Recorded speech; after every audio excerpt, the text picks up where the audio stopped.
Who am I speaking with? I'm Damien Joseph from the Nanyang Technological University in Singapore.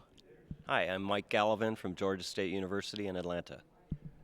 All right, Damien, let's begin with you. You give a great presentation about, the fear of obsolescence from your IT skills.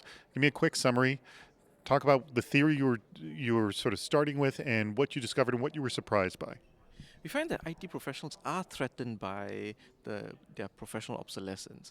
And in this erosion of their IT skills, they either I mean, quickly, by the way, how quickly are you talking about erosion of skills? we are looking at a shelf life of about 2 years, right? And in those 2 to 4 years, if skills development, we find that they become eroded, and in eroding, we find that IT professionals seek to protect their skills by updating themselves, by learning new technologies. But interestingly, we find that IT professionals also defer their skills development to other people. That does not protect their skills. Uh, So explain that. What does it mean to defer your skills to other people? by leaving the skills development to others, right, to friends, to colleagues, but at least keeping tabs on who knows what in the organization. Now that has an impact on the IT professional's employability. He can't move to other jobs. That's what the theory says. But what we find is that even by deferring their development of their IT skills, these IT professionals are able to find jobs in other organizations, and we think that these jobs require less up-to-date IT technologies. So that's a new finding here. So, in other words, if my job is becoming obsolete or they don't need my skill anymore, I can just go find another organization where they're not as up to date as my current organization. Yes, that's exactly right. That's exactly right. So, Michael, what's your take on this? You're the chair of this discussion here. What was your take on this presentation? Well, Damien did a wonderful presentation. He had some very interesting theories to begin with, and he had a very nice data set.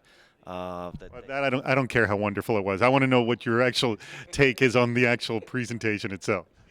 Um, well, my take on the presentation is actually this topic continues to be probably the major topic that worries IT employees and maybe conversely their managers who are worried about losing them.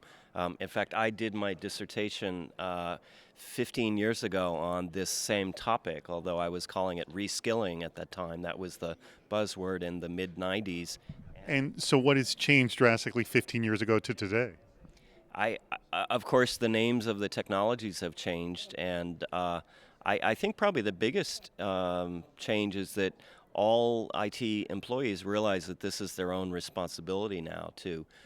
It's not just something they can assume that their company will take care of, keeping them up to date. That this is something that they share a large, responsibility for doing themselves.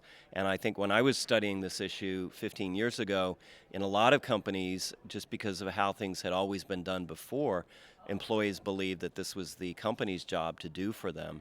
And now I think almost all employees realize it's at least a 50-50 share, if not a larger share of responsibility for themselves. Is this what you saw, Damien? Yes, while companies do help, right, providing support for development, I think Mike is right. It still behooves the individual to develop his own skills and keep up to date. If not, you're just done for.